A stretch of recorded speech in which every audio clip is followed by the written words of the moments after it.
atas lampu wujud keringnya melempang. Adil Patalindo berjalan ke surga bersengat kayu bata. Harus. Perkenalkan, nama saya Jus Setiawan dengan NIM 20 30 20 20 40 14. Saya dari Fakultas Keguruan dan Ilmu Pendidikan, Program Studi Pendidikan Pancasila dan Kewarganegaraan Universitas Palangkaraya. Baik, pada kesempatan kali ini saya akan menjelaskan pemikiran filsuf yang berasal dari Perancis, yaitu Montesquieu. Ikuti keseruan dalam video ini.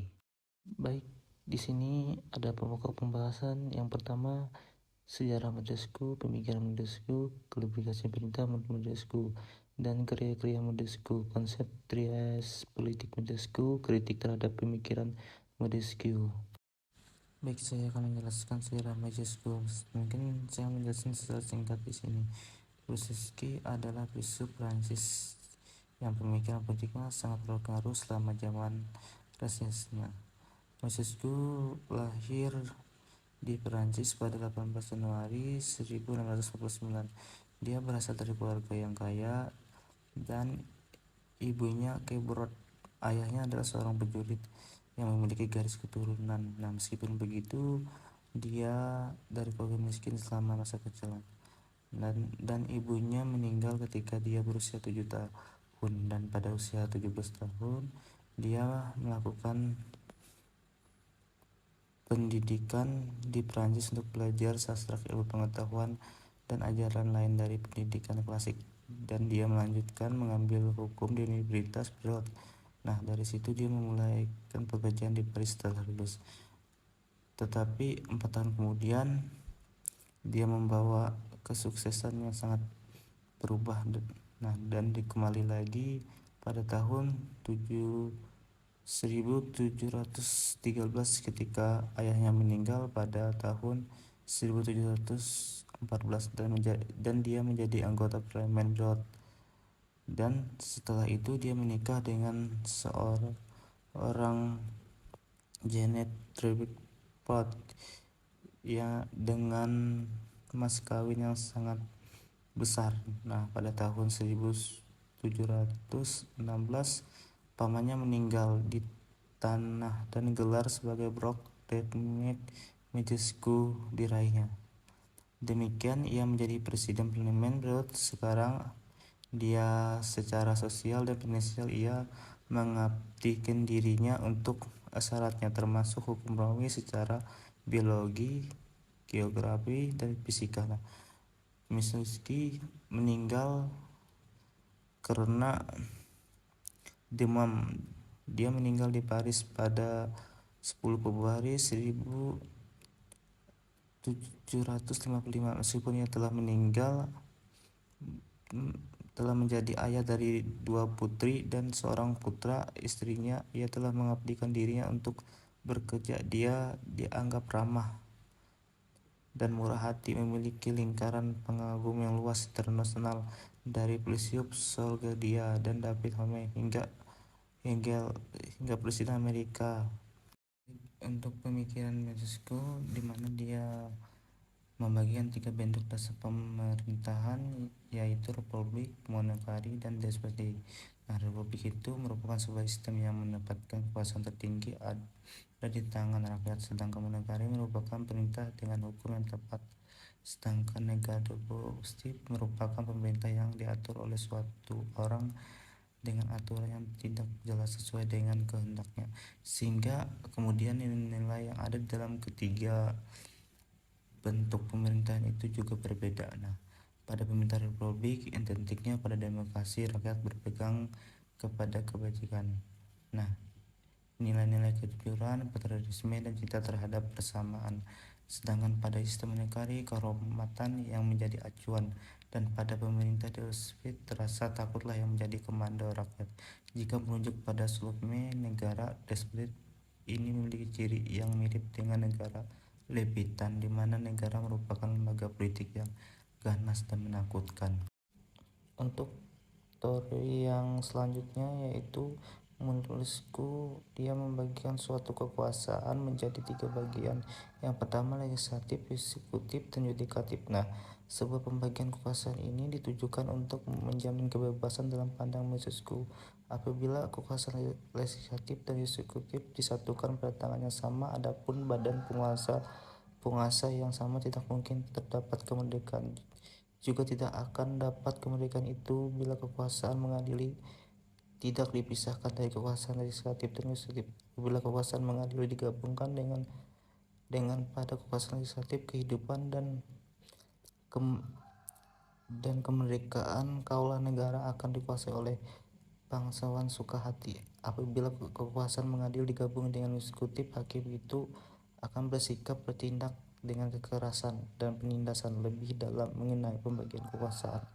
Ini di dalam pandangan Moisescu, jika merujuk dari luar, kekuasaan legislatif harus terletak pada seluruh rakyat, namun dengan menggunakan sistem perwakilan. Akan tetapi sistem perwakilan ini tidak satu jenis saja. Moisescu, seseorang bangsawan, memandang bahwa perlu kamar perwakilan tersendiri untuk kaum bangsawan, sehingga di dalam kuasa legislatif terdapat dua kamar perwakilan, yakni kaum bangsawan dan rakyat, di mana keduanya memiliki kekuatan yang sama dan masing-masing kamar memiliki hak veto terhadap kekuasaan kamar lain. Baik, untuk aplikasi pemerintah menurut Moisescu, di mana teori beliau ini ajaran tradisi politiknya yaitu memisah kekuasaan negara menjadi tiga: eksekutif yaitu undang-undang, legislatif atau pembuatan undang, yudikatif yaitu hakim dan penguasa pelaksanaan undang. Jadi untuk penjelasannya, legislatif itu merupakan lembaga yang melaksanakan undang-undang. Lembaga eksekutif dipimpin oleh seorang raja atau presiden beserta kabinetnya. Tidak hanya melaksanakan undang-undang, lembaga juga mempunyai beberapa kewenangan. Sedangkan legislatif ini merupakan lembaga yang dibentuk untuk mencegah kewenangan raja atau presiden. Lembaga legislatif hanya yang merupakan wakil dari rakyat ini diberi kekuasaan untuk membuat undang-undang dan yang menepatkannya. Tidak hanya itu, lembaga ini juga diberikan hak untuk meminta keterangan kebijakan lembaga eksekutif yang akan dilaksanakan maupun yang sedang dilaksanakan. Sedangkan yudikatif mempunyai kekuasaan untuk mengontrol seluruh lembaga negara yang menyimpang atas hukum yang berlaku pada negara tersebut. Lembaga yudikatif dibentuk sebagai alat penegak hukum, hak menguji materi,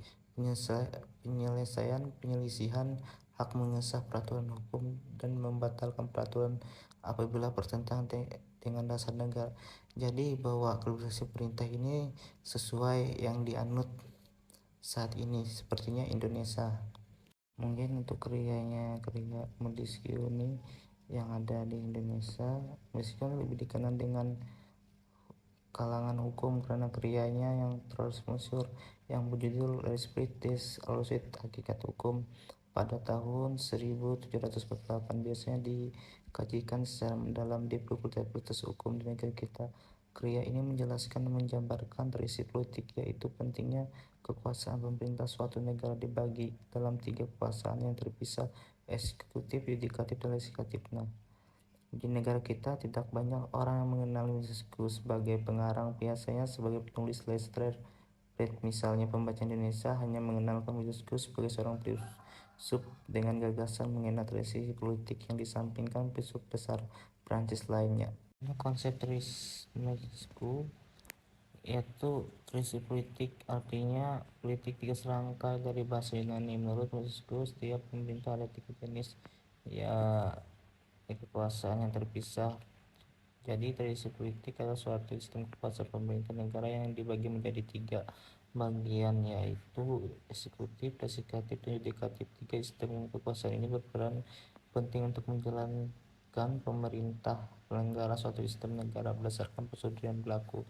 Sistem suatu negara dilakukan sesuai dengan prosedur. Lembaga eksekutif, legislatif, dan yudikatif menjalankan peran untuk pemerintah.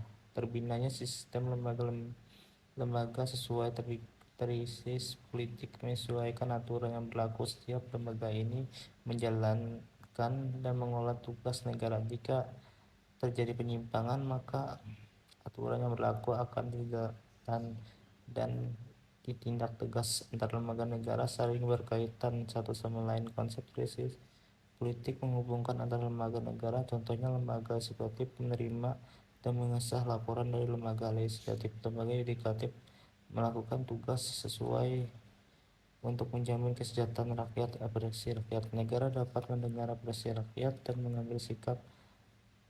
Para strategi politik dapat mengambilkan sikap tegas, cepat, sesuai dengan kebutuhan masyarakat. Lembaga pemerintah negara dapat mengaji dan memberi keputusan sesuai kebutuhan rakyat. Di sini kritik terhadap pemikiran Montesquieu. Secara umum, gagasan yang dimiliki Montesquieu adalah sangat brilian bagi ukuran pemikiran semasanya, di mana pada beberapa pemikiran seperti berkaitan iklim dan perilaku manusia merupakan sebuah kompetisi yang baru. Seringkali pemikiran yang brilian ini diikuti dengan konsekuensi yang subjek dan bahkan tidak ilmiah. Kontribusi pemikiran ini mungkin menyebabkan Michael Dort para ahli lain sulit untuk mengategorikan Montesquieu sebagai seorang pemikir ilmiah. Kecenderungan Montesquieu untuk melihat iklim sebagai suatu faktor sensitif terhadap berbagai hal seperti keberadaan manusia, moral, agama, bahkan bentuk negara, membuat ide awal Montesquieu terlihat brilian menjadi tidak rasional. Tanpa bisa kita pungkiri, memang iklim memberi pengaruh terbentuk karakter manusia, tetapi itu tidak serta-merta memberi pengaruh terhadap agama, bahkan bentuk pemerintah. Montesquieu dapat dibilang pemikir yang terlalu terburu-buru mengambil kesimpulan. Ini dapat dilihat misalnya ketika Montesquieu melihat sebuah pemerintah despotis di mana kerajaan Islam dengan serta-merta. Montesquieu mengambil generalisasi bahwa agama Islam yudusif yang bagi terbentuk negara yudusif. Dampaknya apa? Bahwa di beberapa negara Eropa di masa kegelapan juga banyak terdapat pemerintah despotik yang berlandaskan agama Katolik.